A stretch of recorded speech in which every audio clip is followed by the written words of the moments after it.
Bendiciones, bienvenido a una enseñanza de tu servidor, el pastor Chito Rendón. Para mí siempre es muy grato acercarme donde tú estás y pedirle a Dios que seamos prosperados, así como prospere nuestra alma. Hoy vamos a estar viendo un tema muy particular acerca de, sabemos que tenemos enemigos internos, por supuesto, y que estamos batallando continuamente. Pero sabes que también hay enemigos externos y estos les he denominado nuestros gigantes. Y aprender a batallar estos gigantes que están alrededor nuestro. Bueno, no te apartes porque hoy vamos a aprender y sobre todo vamos a ser ministrados. Acompáñame. Padre, toda la gloria, la honra, la adoración te pertenece. Santo eres tú, digno eres de ser adorado, exaltado, aclamado. Recibe nuestra adoración, te lo pido. Y háblanos en el nombre de Jesús tu Hijo. Amén, amén y amén. Si tú estás en Guatemala, visítanos. La iglesia La Reunión te recibirá con los brazos abiertos y para mí será muy grato poderlo hacer. Bien, ¿por qué el pensar en los gigantes? Bueno, para tener una idea de dónde viene este concepto, es que para poder tener o poseer o conquistar la tierra prometida, el Señor mencionó que ellos tenían que desafiar a algunos enemigos. Y ellos encontraron algunos gigantes. Pero el concepto de los gigantes no se queda únicamente en Canaán. Encontramos gigantes en diferentes episodios de la Escritura y de las cuales pienso yo que están ahí para aprender y cómo nosotros podemos desafiar a esos gigantes que hay por delante. Usted dirá ahorita, ¿y por qué ese tema ahora de los gigantes? Porque de alguna manera también es un tema, llamémosle escatológico. ¿Qué es eso de escatología? Pues es el tiempo o el estudio de los tiempos finales. Nosotros estamos atravesando una etapa de los tiempos finales. Yo no diría que sea el fin del fin, porque todavía falta un milenio, pero sí podría decir que cerca de lo que es el concepto del arrebatamiento de la iglesia o la segunda venida de Cristo, sí estamos muy cerca. Y el Señor hizo ver muy claramente que antes de su venida, pues iba a ser muy parecido a ciertos tiempos. Y uno de los tiempos era, como en los días de Noé, así será la venida del Hijo del Hombre. O sea que había que entender entonces qué sucedía en los días de Noé. Cosas particulares: Noé construyó un arca. 2, Noé, por ejemplo, salvó su familia, o sea, el hogar es muy importante. Pero también en esa época, de la época de Noé, existió gigantes. Y ahí es donde viene esta enseñanza y a la cual tenemos que aprender.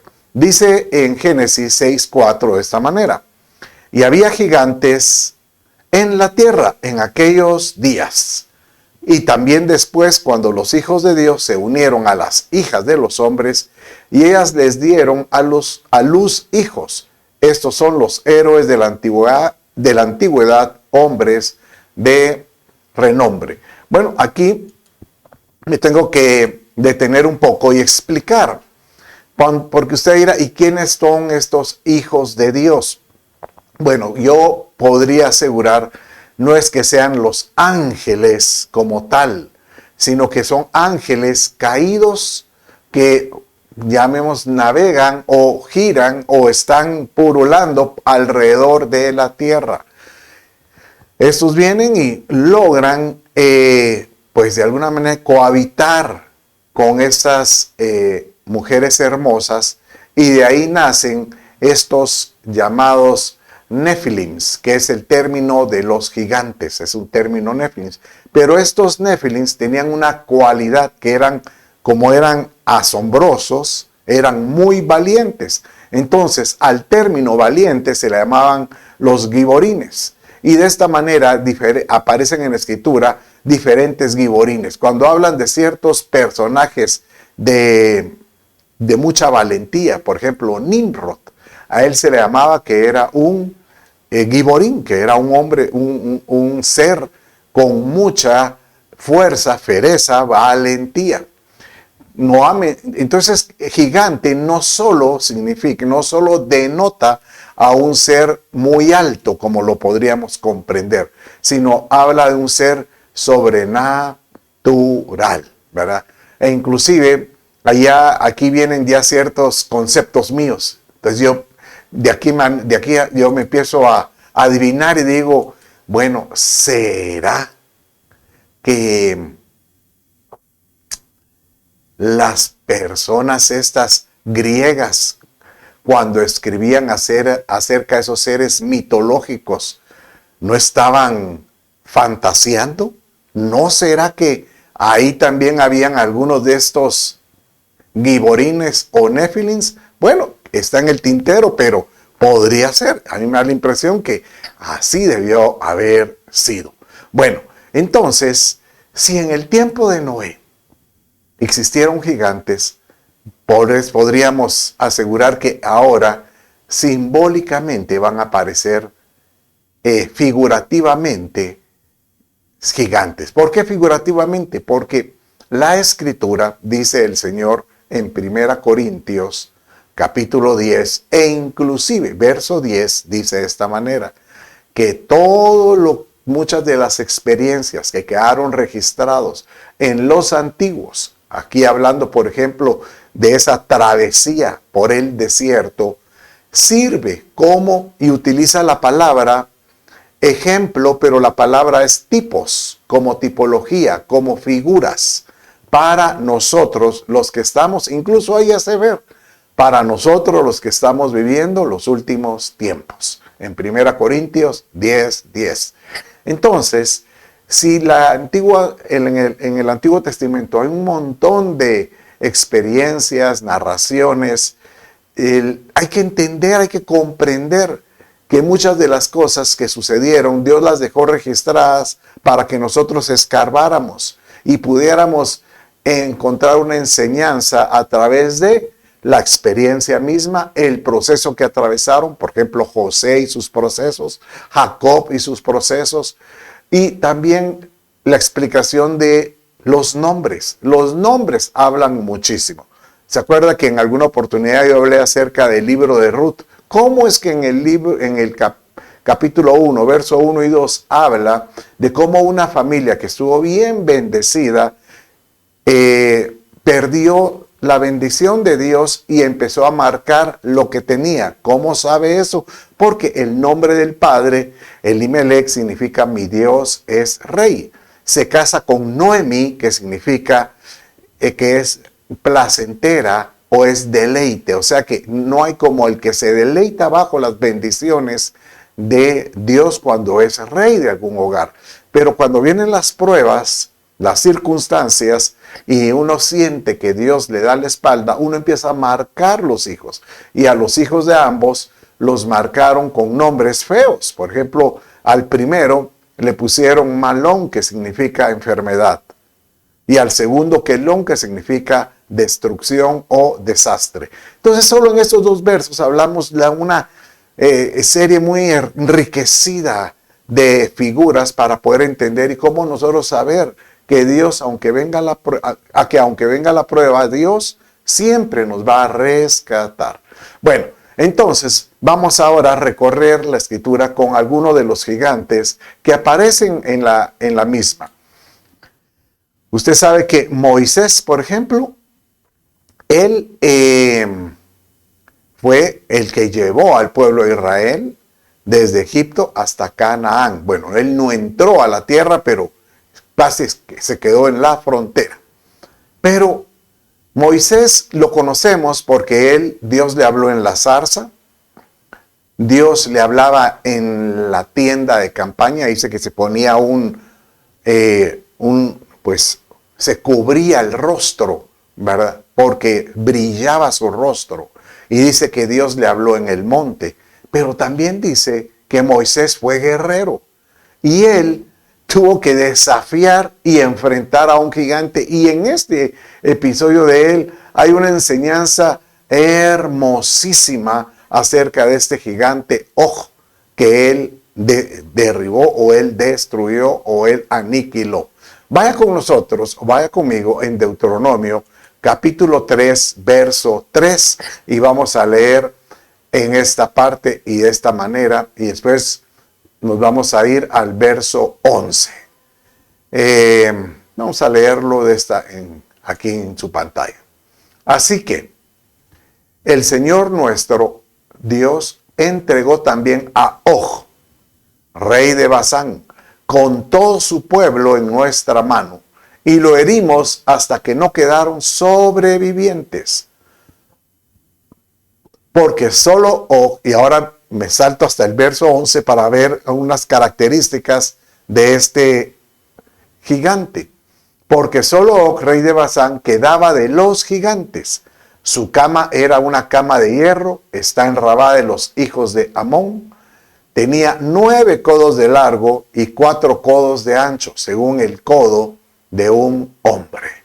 Bueno, entonces, aquí hay una enseñanza hermosísima que tenemos que entender. Primero es que nosotros, así como Moisés, no solo debemos de pensar que nuestra vida es como y subir al monte, escuchar a Dios o tener esos encuentros hermosos. No, tenemos que batallar y tenemos que identificar a estos gigantes que nos pueden estorbar para poder sacarlos de nuestra vida. Este rey Og, la palabra Og significa círculo o como el que rodea algo y completa un círculo, ¿verdad? El ejemplo que dan ahí es como cuando uno hace una receta y hornea algo, es como entrar en un círculo, lo hace mencionar, pero la impresión es comenzar algo y terminar con ese mismo algo.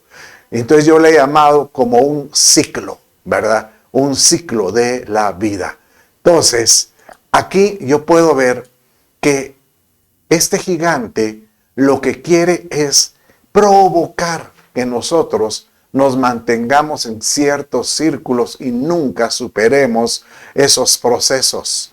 ¿Cuántos de nosotros no tenemos pruebas y después decimos, ya salí de la prueba y de repente caemos en otra prueba muy similar y volvemos a caer en otra prueba? Encontrar personas que caen en debilidades una y otra vez. ¿Sabe? Me hace recordar la mujer samaritana que el Señor le dice, 5 maridos has tenido y el que tienes ahora, entonces le dice, el sexto no es tu marido tampoco, ¿verdad? Entonces 6 experiencias, yo puedo imaginarme que está dando a entender que probó con el primero, probó con el segundo, probó con el tercero, y es como no salir de su círculo, no salir de esas debilidades que a veces tiene uno que no logra someter.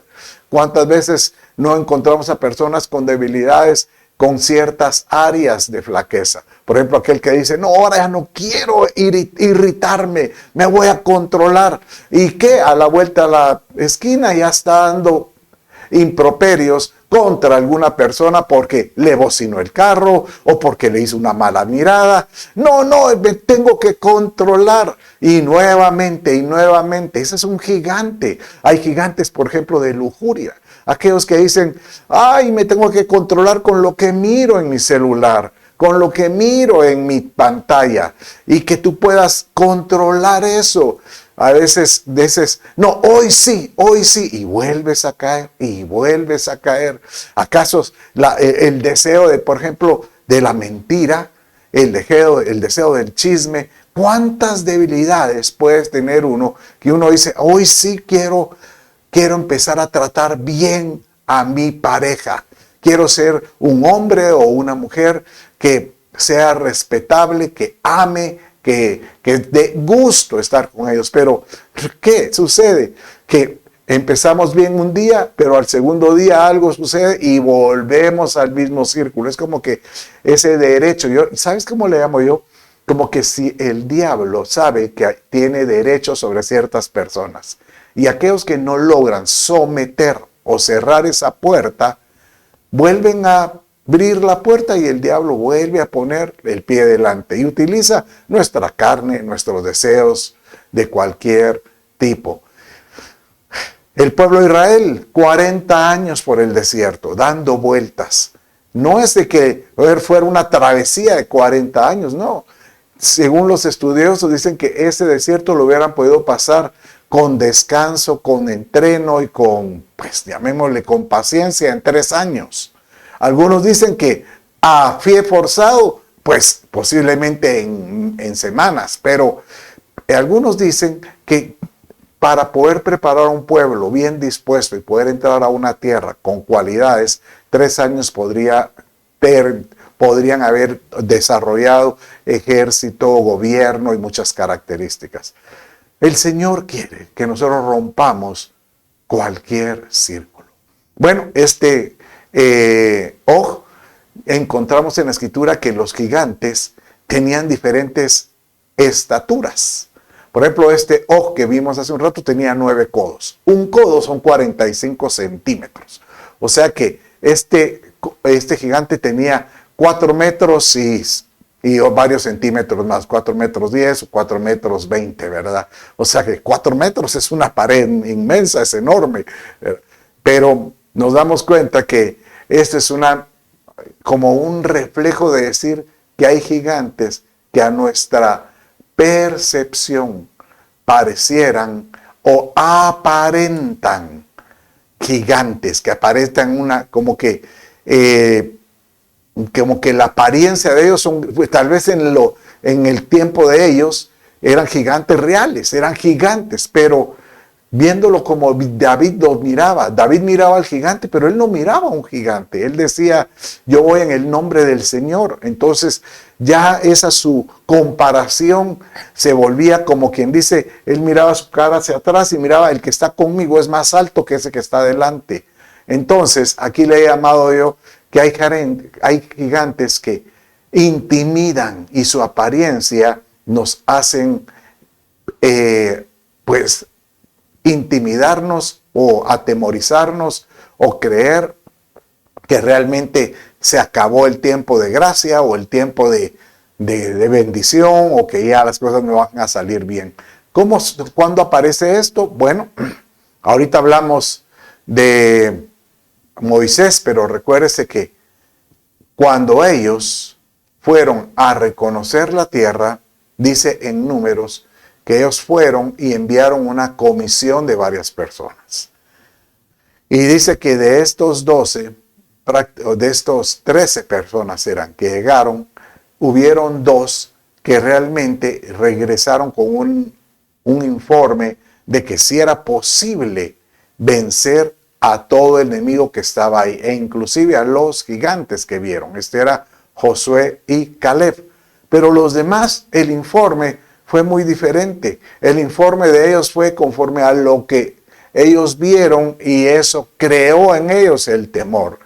Por ejemplo, los otros 2 dijeron, traigamos las vids o los diferentes vegetales, y dice que en hombros cargaban un racimo de uvas. O sea, yo puedo imaginarme que era para quien comiera un racimo de uvas de ese tamaño, es que era grande. Y efectivamente, esa fue la impresión real que ellos vieron. Mire cómo dice Números 13:33.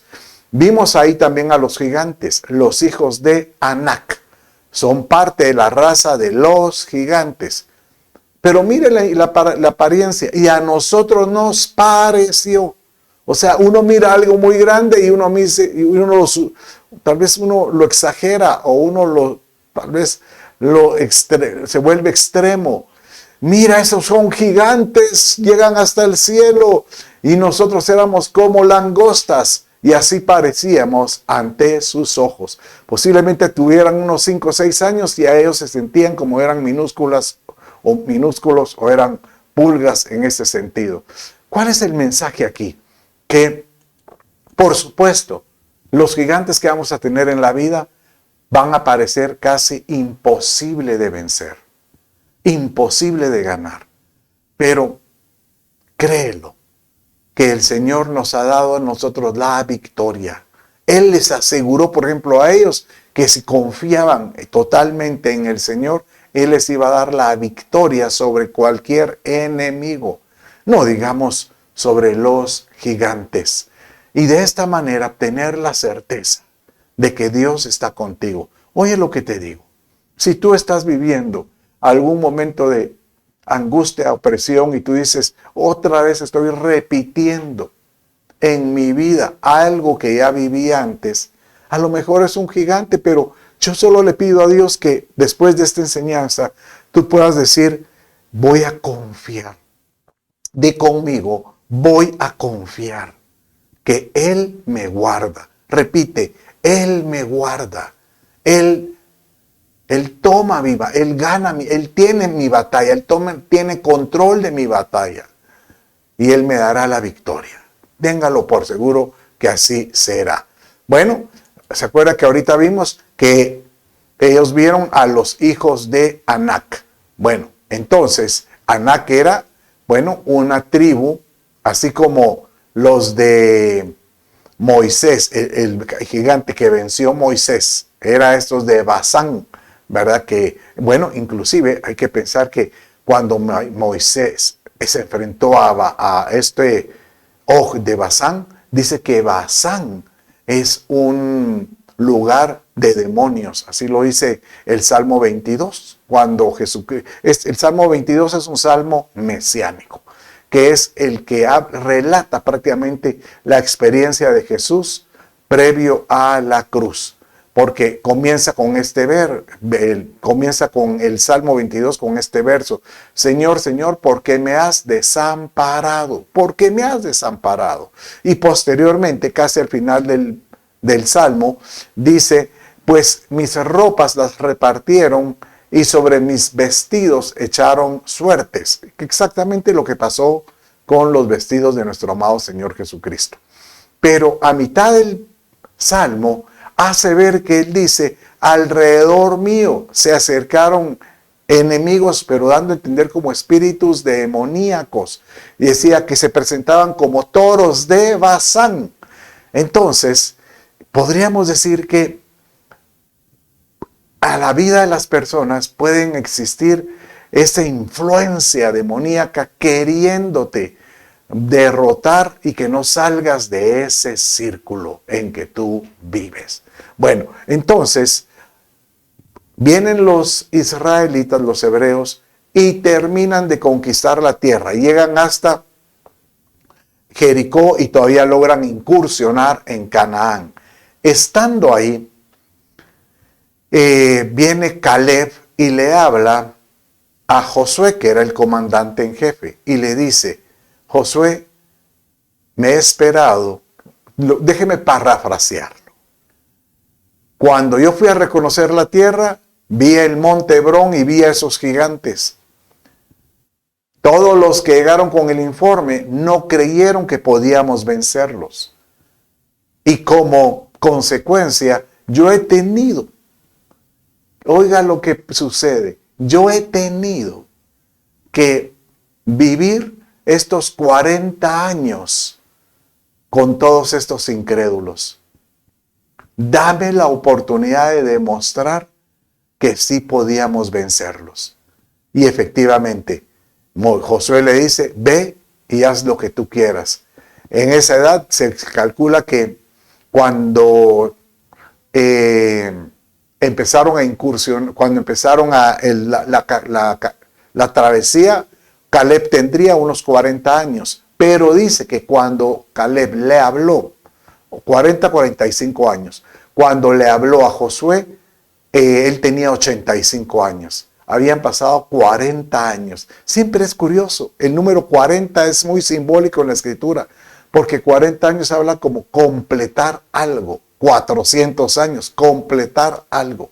Bueno, entonces aquí Hebrón a sus 85 dijo, yo voy a completar un sueño para poder derribar a estos gigantes de Anac, ¿verdad? Y efectivamente, Esto fue lo que él hizo. Pero hoy vamos a entender cuál es la importancia de Anac. Lea conmigo en Josué 15, 13 y 14 y dice: y dio a Caleb, hijo de Jefone, una porción entre los hijos de Judá según el mandato del Señor Josué. Es decir, Kiriat Arba, siendo Arba el padre de Anac, es decir, Hebrón. En otras palabras, el monte Hebrón. Y dice que ahí Caleb expulsó a los 3 hijos de Anac, Sesai, Ahimán y Talmai, hijos de Anac, ¿verdad? Bueno, entonces, aquí ya encontramos una enseñanza hermosísima de que cómo es que un hombre, creyendo un sueño, decide quitar todo ese yugo. ¿Sabe qué significa Anac? Anac significa como collar, lo que va sobre el cuello. Yo le diría como un collar o un cuello que podría ser de diferentes tipos. Por ejemplo, a una mujer se le podría conocer por un cuello de pendientes, o sea, que le dé, por ejemplo, dignidad. Pero a un esclavo le podrían poner un cuello de hierro. Entonces, aquí yo lo que puedo ver es que Anac lo que significa es, él quiere volverle a poner a cualquier persona la inseguridad de poder salir de ese yugo que tiene sobre sus hombros. ¿Qué yugos son los que pueden estar sobre algunas personas? Yugo es como un peso que uno dice, no logro salir de esto. ¿Sabes que, por ejemplo, la pobreza es un yugo? Claro que la pobreza es un yugo. Creo que lo he contado varias veces, pero recuerdo cuando yo fui a un evento, a un retiro de jóvenes, y estaba con Viti, y de repente la expositora, que era una mujer profeta con una unción del Espíritu Santo, empieza a declarar sobre nosotros y viene y dice sobre Viti: veo sobre tu vida un yugo o una potestad de pobreza, pues hoy, y empieza y declara la palabra, son libres de eso. Yo pude sentir cómo cayó algo sobre Viti, y ella se desplomó al suelo, pero yo sentí en mi hombro como algo como un viento que pasó aquí. Yo sentí, es una unción que hay ahí. Desde esa vez, miren, hemos visto hasta la fecha la bendición de Dios de una manera u otra, que nunca nos ha hecho falta la bendición. Dios quiere romper todo yugo que haya sobre tu vida, yugo de enfermedad. ¿Acaso no dice Isaías que sobre todo yugo es roto por medio de la unción? Claro que la unción de Dios puede romper todo yugo que pueda haber sobre las personas. ¿Qué tipo de yugo quieres llevar tú? Por ejemplo, Jesucristo, él decía: lleven mi yugo, porque mi yugo es fácil y ligera mi carga. ¿Pero de qué yugo estaba hablando él? La cruz de Cristo. Porque él mismo decía: quien quiere seguir en pos de mí, tome su cruz, tome su yugo. O sea, cuando uno esté dispuesto a decir, por amor a Jesucristo, por amor a lo que yo creo, por amor a mi Padre Celestial, yo estoy dispuesto a tomar la cruz y negarme y morir. ¿Cuál es un reflejo de una cruz? Morir, y morir a algún deseo, a algo que me esclaviza. ¿Por qué? Porque a veces tenemos yugos que nos esclavizan. ¿Qué yugo hay en tu vida que no logras salir? Hablamos a veces que hay círculos, pero el yugo es como decirte algo que tú dices: ya no aguanto la depresión, ya no aguanto ese sentimiento del desánimo, que te levantas y dices: otra vez estoy vivo, ay Dios mío. Un deseo con darle permiso a un pie para caminar con el otro, porque hay desánimo. Hoy el Señor que quiere romper de ti todo yugo de emocional, todo yugo con algún tipo de carga que tú puedas tener, carga de angustia por algún tipo, que podamos romper todo ese gigante de Anak que pueda estar sobre la cerviz. ¿Sabe usted que el cuello, aquí en esta parte de atrás, el cuello, o también está la cerviz, o sea, es como decirte esa parte del lomo, ¿verdad? Que sostiene, puede, por ejemplo, cuando uno carga algo, pues lo carga sobre sus hombros, sobre esa parte del cuello, la cerviz. Y es, también ahí dice la escritura, que ahí mismo también está el ego. O sea que aquel que se siente muy creído, muy altivo. Entonces viene y dice, a mí nadie me dice cómo hacer las cosas. Tiene una cerviz endurecida, una altivez, ¿verdad? ¿Cuál es el problema de estos? Dice el proverbio que aquel que es reprendido y endurece la cerviz, para él ya no habrá medicina. Y aunque sea para aquel que es reprendido, de repente será quebrantado y para él ya no habrá medicina.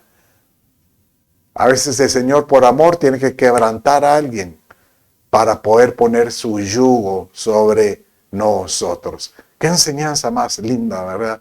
Bueno, entonces, ahorita vimos que, pues de alguna manera Josué Caleb expulsó a los hijos de Anak.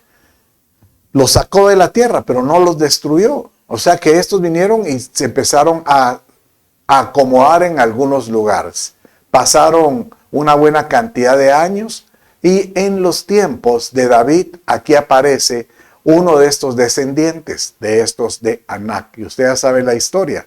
No voy a contarle en detalle porque todos sabemos la experiencia que tuvo David con el gigante. ¿Cómo se llamaba? ¿Cómo se llamaba? Goliat. Correcto, ¿verdad? Entonces, por ejemplo, en la palabra Goliat, qué curioso, significa el que expone, el que está expuesto, como aquel que viene y te expone de tal manera como que desarma con su voz. Yo así es como yo lo puedo entender, porque de alguna manera eso fue lo que sucedió con Goliat. Él dice que salía por 40 días, otra vez el número 40, diariamente. Él salía y a voz ruidosa decía, mándenme algún hombre que tenga el carácter de enfrentarme, ¿verdad? O sea que yo le amo, era una voz que intimida, cada lo que significa su nombre, ¿verdad? Y continuamente, ¿sabes qué miro yo que sucede con este gigante? Que muchas veces el diablo así quiere hacer con nosotros, a recordarnos que nosotros pues tenemos debilidades y que únicamente podemos sentirnos bien cuando estamos a lo mejor en grupo. Pero cuando estamos solos, como él quería ahorita Goliat, mándenme a un hombre, no me manden al ejército, manden a uno solo, ¿verdad? Entonces va a ver que no va a poder contra mí. Y así sabes que veo yo, que el Señor te dice, tú solito, ¿cómo te conduces contra tu gigante? ¿Cómo enfrentas al gigante? Cuando estás tú solo en la intimidad de tu escritorio, con tu celular, con tu tableta, con tu pantalla, o en tu sala, o en tu dormitorio cuando no hay nadie. ¿Cómo te comportas cuando no hay nadie? ¿Cómo te comportas cuando estás solo con tu pareja, con tu esposa, ¿cómo no tratas igual a tu esposa o a tu esposa como cuando vas a la iglesia, cuando estás en grupo? ¿Cómo los tratas? ¿Cómo tratas a tus hijos cuando vas al colegio, como cuando estás en la casa? O sea, no permitas que este gigante te diga que tú no eres capaz de dominarlo por tu condición débil. Hoy el Señor está queriendo darle a ti una autoridad especial para que tú digas, yo puedo contra cualquier gigante. Bueno, mire, curioso, Porque dice en 1 Samuel 17:14, 17:4, de esta manera. Salió entonces del campamento de los filisteos un paladín, el cual se llamaba Goliat, el te expone, de Gat, tenía una altura de 6 codos y un palmo, ¿verdad? Pues ya vio, 6 codos, era muy parecido a Og.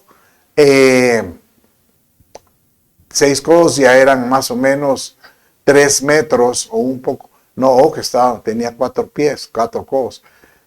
8 codos era. Entonces, imagínense, tenía como 3 metros de altura, ¿verdad? Y dice en el verso 40, esto es muy importante. Ahí es donde me quiero enfocar. Y tomó David su cayado en su mano y escogió 5 piedras lisas del arroyo y las puso en el saco pastoril, en el zurrón que traía, y tomó su honda en su mano y se fue hacia el filisteo. Y ustedes saben la historia que de un solo hondazo, ¿verdad?, botó al gigante. Pero la pregunta es, ¿por qué llevaba 5 piedras?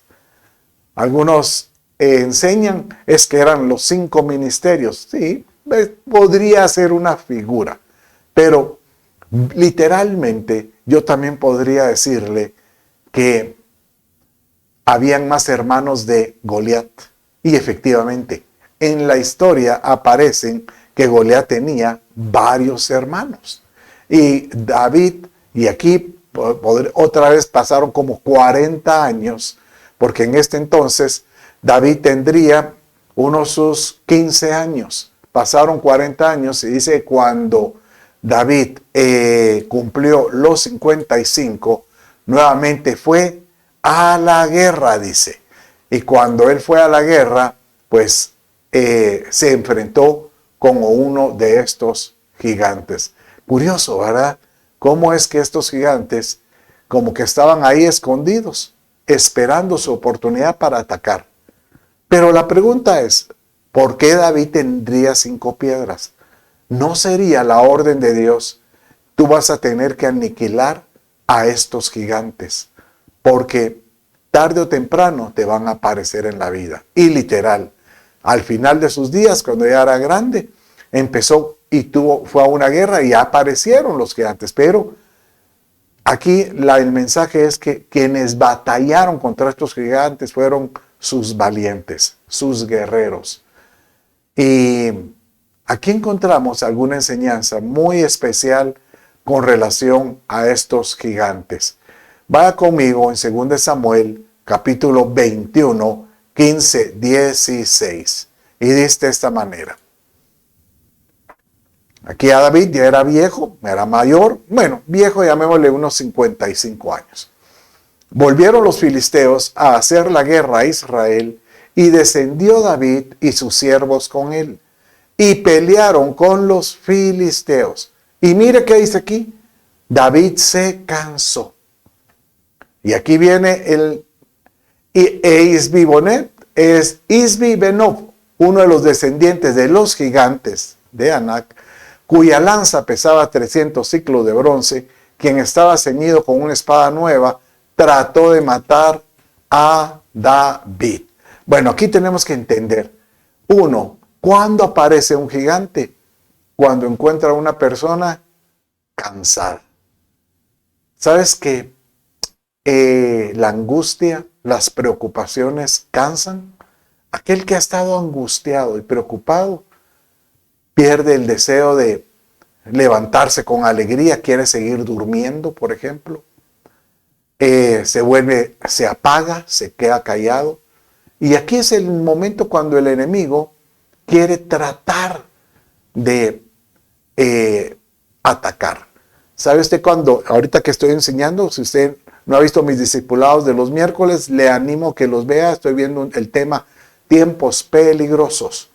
Y cuando en la segunda carta de Timoteo, capítulo 3, verso 1, Pablo le habla a Timoteo, le dice, en los últimos tiempos o en los postreros tiempos vendrán tiempos peligrosos. La palabra peligroso es jalepo, que significa reducción de fuerzas.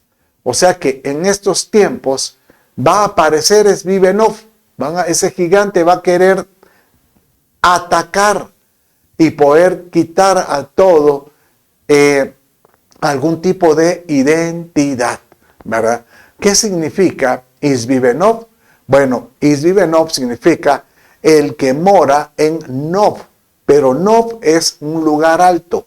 Aquel que con el tiempo cree que está firme, cree que porque ya es creyente, ya no necesita orar mucho, aquel que porque cree que ya pues ha visto las bendiciones de Dios en su vida, ya no necesita ponerse a cuentas, o aquel que por ejemplo peca y de repente dice, no me pasó nada y vuelve a pecar.